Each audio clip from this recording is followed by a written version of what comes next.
Hello and welcome to the Learn English Lab. I'm Mike. And I'm Sarah. And today we're going deep into managing social anxiety, a practical guide to finding calm in those social storms that can sometimes feel overwhelming. Yeah, absolutely. And, we're not just talking about that little bit of shyness before you have to speak in public, right? Right. We're going to explore the deeper experience of social anxiety, which can really feel like an invisible barrier to connection and opportunity for so many people. Yeah, for sure. And you shared some really interesting stuff with us. And our mission today is to unpack what social anxiety really is and touch on why it even happens. Yeah. And pull out some actionable strategies that our listeners can start using to navigate those social situations with more confidence. Exactly. So think of this as like your personalized roadmap. Yeah.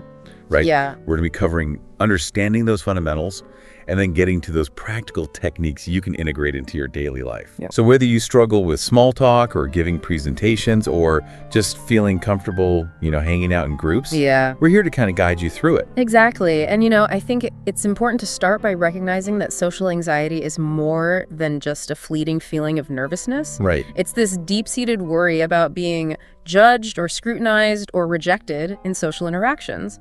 And for people who experience this, it can really feel like an invisible wall that prevents them from forming those meaningful relationships and pursuing different opportunities. Yeah, and it's so important to remember that it doesn't have to control your life, right? Absolutely not. Like you can manage it successfully and regain that sense of self-assurance. Definitely. So as the material highlights, social anxiety disorder is sometimes called social phobia. Yeah. It's a persistent mental health condition. Yeah. And that main feature is an intense fear of social situations where you might be watched or evaluated or criticized by others. And it's quite common and it affects something like 15 million adults in the US alone, making it one of the most prevalent anxiety disorders. It is. And it's important to note that unlike general anxiety, which can be triggered by lots of different things, Right. social anxiety is specifically connected to interpersonal interactions. Gotcha. So it's really important to distinguish between social anxiety and just being shy. Absolutely. Shyness is more of a personality trait. It's that natural tendency to be a little bit reserved or hesitant in social settings, and it doesn't necessarily disrupt your daily life. Right. Whereas social anxiety tends to be a lot more impactful. Yeah. It goes beyond discomfort to like a real dread Yeah. that can lead to avoidance behaviors, different physical symptoms, and emotional distress. Absolutely. So, for example, someone with social anxiety might skip a social gathering, not because they're introverted, but because they're truly afraid of saying the wrong thing and then being humiliated. So I guess like the DSM-5, which is that standard reference book that mental health professionals use to diagnose mental health conditions, right? Right. It provides specific criteria for a diagnosis. It does. And they include a clear fear of social situations, actively avoiding those situations or enduring them with a lot of discomfort. Yeah. And these symptoms have to be there for at least 6 months. At least 6 months. That's right. And this fear also has to be way out of proportion to the actual threat Exactly. of the situation. Yeah. And it has to cause problems Yeah. in important areas of your life, like work or relationships or personal growth. Absolutely. So then thinking about the causes of social anxiety, it seems like it's pretty complex. It is. It really does stem from a combination of different factors. Yeah. Biological, psychological, environmental, and, for example, research suggests that there might be a genetic component Okay. to social anxiety because it can run in families. So if someone in your immediate family has an anxiety disorder, you might have a slightly increased likelihood of developing it yourself. Biologically, social anxiety can be linked to chemical imbalances in the brain, particularly with things like serotonin and dopamine, which are really important for regulating your mood and your stress response. And early experiences can also play a role, right? Oh, absolutely. Like events that happened during your childhood, Yeah. things like bullying or rejection or even like overprotective parenting can really set the stage for social anxiety later in life. They can. And it's amazing how these early events can have such a lasting impact. They really can. It's incredible. Are there any specific types of overprotective parenting that are linked to social anxiety? Yeah, overly critical or controlling parenting styles where a child feels constantly judged or like their actions are never good enough can definitely contribute to that. Makes sense. And similarly, parents who kind of shelter their kids too much from social situations Right. might accidentally prevent them from developing those crucial social skills and the confidence that comes with positive social experiences. Yeah, that makes sense. And then there are the cognitive patterns. So individuals with social anxiety often have these distorted thinking patterns, things like catastrophizing, where they automatically assume the worst possible outcome in a situation. Oh, yeah. Or mind reading, where they think they know that others are judging them negatively even without any real evidence. And these thought habits really just reinforce and continue that whole cycle of anxiety. So it's also important to think about those cultural influences too, right? Absolutely. In societies that put a high value on social performance or conformity, individuals might feel more pressure to fit in with certain norms. And this added pressure can amplify underlying social fears. It can, and for example, in cultures that really value group harmony, any perceived misstep or deviation from the norm might feel much more pronounced and concerning. Yeah, and we can't forget about those traumatic events either, right? Absolutely not a single experience that feels particularly humiliating, like stumbling over your words during a presentation or being laughed at in a public setting, can actually be a trigger for social anxiety, especially if that event is replayed over and over again in someone's mind. Right. And it's so helpful to understand these underlying causes. It really is. It helps us move beyond just labeling the experience Yeah. and recognizing that social anxiety isn't something someone chooses or is at fault for. Yeah. It's a result of a bunch of different things. And this could be incredibly beneficial in reducing self-blame and creating possibilities for change. Absolutely. So when we think about how social anxiety presents, Yeah. it typically shows up in three main ways: Okay.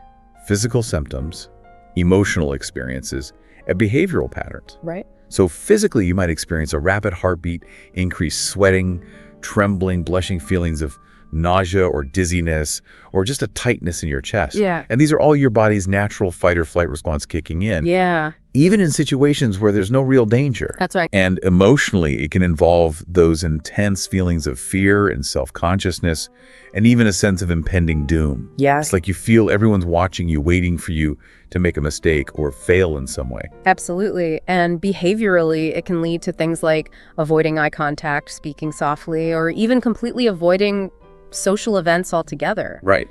And some people might even develop coping mechanisms that look different, like talking excessively or meticulously rehearsing conversations in their heads. And these symptoms can really vary from person to person. They can. For some, a casual coffee meeting can feel as stressful as a big audition. Yeah, And for others, just imagining a social situation is enough to trigger a panic response. that's true. The important thing here is that these reactions can get in the way of your life. Yes. Whether it means turning down a job promotion to avoid meetings or missing out on friendships. Absolutely. And the material you shared also does a great job of outlining the social anxiety cycle, which helps to explain why it can feel so difficult to break free from. It traps you in a loop of worry avoidance and rumination, Right. reinforcing your fears, and it often starts with something called anticipatory anxiety. Okay. So leading up to a social event, you might start experiencing worry thoughts like, what if I say something stupid? Or what if they don't like me? And Yeah. your mind can become preoccupied with these potential negative outcomes. And then as that event gets closer, Yeah. that mental worry can turn into a physical response. Yeah, absolutely. Your heart might start racing, your palms get sweaty, and that can make you feel even more overwhelmed. Exactly. And then following this anticipation and the physical response, individuals might then either avoid or endure. Right. They might choose to completely skip the social event, which unfortunately can reinforce the belief that social situations are unbearable. Yeah. Or they might force themselves to go, Right. but then they're hyper-focused on every little thing they say or do. And then after the social interaction has ended, there's often a phase of post-event rumination. Okay. You might replay the interaction over and over in your mind, magnifying any awkward moments. Right. And this just fuels more anxiety in anticipation of future social encounters. So it sounds like breaking the cycle means consciously interrupting it at one of those stages. Exactly. And that's where those practical strategies that we'll talk about soon come in. Yeah. But before we get into the techniques themselves, Yeah. it's important to talk about this fundamental aspect of managing social anxiety, which is learning to treat yourself with kindness and understanding. Absolutely. Because people who experience social anxiety can be so hard on themselves. They can. They're constantly beating themselves up for perceived missteps or shortcomings, and that just intensifies the fear and the anxiety. It really does. So self-compassion has 3 key elements. Okay. The first is self-kindness, Right. and that's about choosing to replace those harsh self-judgments with gentle encouragement and understanding. So instead of saying, "I'm such an idiot for messing up my words," Yeah. you could try saying, "It's okay, I'm human. Everyone makes mistakes." Absolutely. The second element is recognizing our shared humanity. Yeah. You're not alone in this. Millions of people around the world struggle with social anxiety. Right. It's not some unique personal flaw. It's a shared human experience. It is. And the third is mindfulness, Okay. which involves learning to watch your thoughts and feelings without getting swept away by them. Yeah. It's noticing the anxiety without judging yourself for feeling it. And research has shown that self-compassion and reduced anxiety are linked. Interesting. And this reduction in anxiety has been linked to lower levels of self-criticism and an increased sense of resilience. So as we move forward, Yeah, it's important to make a commitment to being your own ally and supporter, absolutely. rather than your own worst critic. Exactly. Now let's move into the heart of our guide, the practical strategies that you can use to manage social anxiety. These approaches span cognitive, behavioral, physical, and even lifestyle adjustments, and it's important to experiment to find what works best for you. So let's start with cognitive strategies. Okay. Those are all about retraining the way you think, because social anxiety often thrives on these distorted patterns of thought. It does. And cognitive behavioral therapy, or CBT, is a really effective treatment for social anxiety disorder. Yeah. And it focuses on helping you identify and reframe those unhelpful thoughts. It does. And while working with a therapist can be helpful, there are some steps you can take on your own. Definitely. One of the first steps is to actively identify those negative thoughts. Yes. So you could try writing down what goes through your mind when you're leading up to a social situation. Right. Common examples are thoughts like, "They'll probably find me boring," or "I'm going to embarrass myself." Exactly. And once you've identified these thoughts, the next step is to really question the evidence behind them. Okay. So ask yourself, is this thought based on facts? Yeah. Or is it just an assumption? Have these fears actually happened in the past? Right. Or am I just predicting a worst case scenario? Yeah. Often when you look closely, you'll find very little evidence to support the worry. And then comes the step of reframing. Once Yeah. you've challenged that negative thought, try to replace it with a more balanced one. Yeah. So the thought, "They'll think I'm boring," could become, "Some people might enjoy talking to me." Right. And if not, that's okay too. Exactly. It's about finding that balance. It is. It's also really helpful to practice having realistic expectations. Absolutely. The goal isn't to be perfect in every social interaction. Right. Try to aim for being present in the moment Yeah. rather than striving for that flawless performance. Definitely. The reality is most people are focused on your own thoughts, They are. and they're not scrutinizing your every word or action. And the material even suggests a simple exercise Right. that you can use the next time you feel anxious, the 5, 4, 3, 2, 1 grounding technique. This is a great way to shift your focus from those anxious thoughts back to your senses. Okay. So identify 5 things you can see around you, Right. 4 things you can touch, 3 things you can hear, 2 things you can smell, and 1 thing you can taste. Okay. It's really effective at pulling you out of that cycle. So let's talk about behavioral strategies. Okay. Those are all about addressing those situations that trigger your anxiety. Yeah. And while it might feel safer to avoid them, Yeah. the material emphasizes that avoidance strengthens social anxiety over time. It does. So the better approach is gradual exposure. Right. And that doesn't mean jumping into the deep end. Yeah. It's about slowly building your confidence through smaller steps. Exactly. So you can create a fear hierarchy, Yeah. which means making a list of those situations that trigger your anxiety Okay. and ranking them from least to most intimidating. Right. So the bottom of your list might be saying hello to a neighbor, Yeah. and the top might be giving a presentation to a large audience. And once you have your list, you start small, Yes. tackle the easiest thing first, and practice that repeatedly until your anxiety starts to decrease. Right. And once you feel more comfortable, you can move up to the next item on the list. And it's important to celebrate each win, Absolutely. no matter how small. Another behavioral strategy is role-playing. Yes. You can practice social interactions with a friend, Yeah. or even by yourself in a mirror, simulating things like making small talk or giving a presentation can help build familiarity and confidence. It can. And it's important to remember that the anxiety won't disappear overnight. That's right. The goal is to learn to tolerate it. Exactly. Over time, as you expose yourself to these situations, your brain learns that they're not the threats it thought they were. Research indicates that exposure therapy is really effective in reducing social anxiety. Okay. By essentially desensitizing the brain's fear response, it's kind of like training a muscle. The more you use it, the stronger it becomes at handling those challenging situations. So let's talk about physical strategies. Okay. Social anxiety often triggers physical symptoms. Yeah, So learning to calm your body can be a good way to break that cycle. absolutely. One really helpful technique is deep breathing. Yeah. When you feel those signs of panic or anxiety, try the box breathing method. Okay. Inhale deeply for a count of 4, hold your breath for 4, exhale slowly for 4, and then pause for 4 before the next inhale. Right. That compelled breathing can really help to slow down your heart rate and signal safety to your system. It can. Another technique is progressive muscle relaxation, or PMR.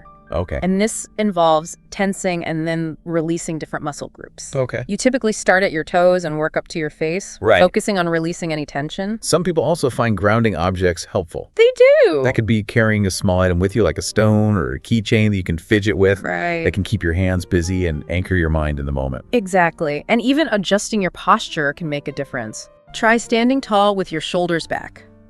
Studies have shown that these power poses can boost confidence and reduce stress hormones. So another big part of managing social anxiety involves feeling more confident in those social interactions. Absolutely. And that often stems from uncertainty about how to navigate those situations. That does. So working on your communication skills can ease that fear. Definitely. Mastering small talk can be a great start. Okay. Try initiating conversations with open-ended questions. Yeah. Like, what do you enjoy doing on weekends? Right. The key is to really listen Yes. and share a little bit about yourself. Right. Small talk isn't about being super witty. No. It's about connecting. It is. Humor can also be a valuable tool. It can. A light self-deprecating comment can break the ice Yeah. and show vulnerability. Like, I'm terrible at remembering names. Help me out. Exactly. It can really lighten the mood. And learning to be assertive is also important. Absolutely. It's being able to say no Yeah. or express your opinions. Right. And that can build self-respect and reduce the fear of being taken advantage of. It can. And don't forget, you don't have to fill every silence. Right. It's okay to pause before responding. Yeah. It can actually make you seem more thoughtful. Right. So let's shift gears and talk about lifestyle changes. Okay. Because your daily habits can really affect your mental resilience They can. and your ability to manage anxiety. For sure. Exercise is a powerful tool. Okay. Research has shown that doing just 30 minutes of moderate activity like walking or yoga Yeah, about 3 times a week can lower those anxiety levels. that's great. And getting enough sleep is also super important. It is. Aim for 7 to 9 hours of quality sleep each night, Yeah. because sleep deprivation can actually make anxiety worse. Wow. Pay attention to your nutrition too. Okay. Try to limit caffeine and sugar because those can mimic the symptoms of anxiety. Right. Focus on eating balanced meals with protein, healthy fats, and carbs, Okay. which can stabilize your mood and your energy. And mindfulness meditation can also be beneficial. Oh, Even just 10 minutes a day focusing on your breath Yeah, or using a meditation app can help you stay present. it can. And we can't forget about social support. Absolutely not. While social anxiety might make you want to withdraw, isolation can actually make it worse. It can. So building a support network is really key. It is definitely consider confiding in someone you trust, a friend or family member, Yeah. about what you're going through. Sharing your experiences can help you feel supported, and they might even be able to offer encouragement or go to events with you. Yeah, and joining groups based on your interests can also be a good way to connect in a low-pressure environment. Absolutely. Things like book clubs or hobby classes or even online forums. Yeah, Having a shared interest can really make conversations easier. it can. And of course, seeking professional help through therapy or support groups can be super valuable. It can. A therapist can help you develop strategies, and support groups can give you that sense of community. So once you're comfortable with some of those strategies, Yeah. there are some more advanced techniques you can explore. There are. One is visualization, Okay. which involves mentally picturing yourself navigating a social situation successfully. Okay. Imagine the setting, how you'd like to feel calm and confident, Right. and visualize positive interactions. Research has shown that it can reduce anxiety Interesting. by preparing your brain for success. Another approach is acceptance and commitment therapy, or ACT. Yes. And that focuses on accepting those anxious feelings Right. rather than fighting them. Exactly. The focus shifts to acting in line with your values, Yeah. even when you feel anxious. Right. So if you value connection, Yeah. you might go to a social event, even if you're feeling nervous. Exactly. It's about living a meaningful life, not a fearless one. That's right. Journaling can also be really powerful for reflection and growth. It can. Writing about your social experiences, what went well, what didn't, Yeah. can help you spot patterns and track your progress.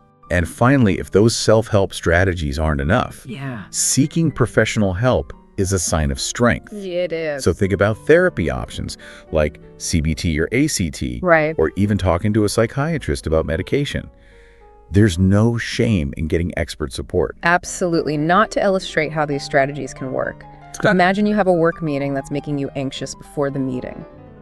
You could use a cognitive strategy to challenge negative thoughts like reframing, they'll think I'm incompetent, to I'm prepared and have valuable things to say. Okay. You could also try deep breathing to calm down. Right. And during the meeting, if you start feeling overwhelmed, you could use a grounding technique like fidgeting with a pen and try focusing on just one person as you speak. Okay. And afterwards, write down what went well, even if it's just I spoke up once. Makes sense. Another common trigger is going to a party. Yes. Beforehand, you could use visualization to imagine mingling comfortably Right. and plan some conversation starters. Yeah. When you're there, start by connecting with someone you know and then branch out. Right. And if you get overwhelmed, take a break. Yes. And afterwards, practice self-compassion by acknowledging your efforts. Exactly. Like, I showed up and that's a win.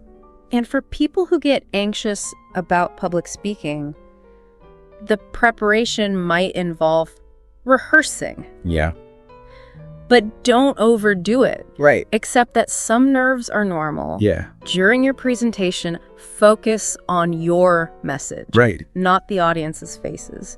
Remember to pause and breathe, Okay. and afterwards celebrate that you did it. It's important to remember that progress isn't always linear. It's not. You might have good days and bad days. You will? View setbacks as information. Yes. What triggered the anxiety? Yeah. What can you adjust? Right. Persistence and self-compassion are more important than perfection. Absolutely. Managing social anxiety isn't just about getting through it. No. It's about thriving. Imagine feeling comfortable, speaking up, connecting with others, Yeah. and pursuing your goals without fear. That's the goal. It's possible with effort, one step at a time. It is. So, as we've seen, managing social anxiety is a journey. It is. It's about understanding yourself, challenging your thoughts, and gradually engaging in those situations. Right. We've talked about cognitive strategies like reframing, Yeah. behavioral strategies like exposure, Right. physical techniques to calm your body, Yeah. and ways to build confidence. And it's interesting how interconnected these strategies are. They are. Like, deep breathing isn't just a quick fix. Right. It can actually interrupt that whole cycle of anxiety. It can. And self-compassion is the foundation for everything. Absolutely. It's about progress, not perfection. It is. Even small steps are wins. They are. So think about which of these strategies feel most accessible to you. Yeah. Maybe it's that grounding technique or breaking down a situation into smaller steps. And we've really just scratched the surface here. We have. There's always more to learn. There is. If you found this helpful and want to dive deeper into this topic, be sure to like, share, and subscribe to this YouTube channel. Absolutely.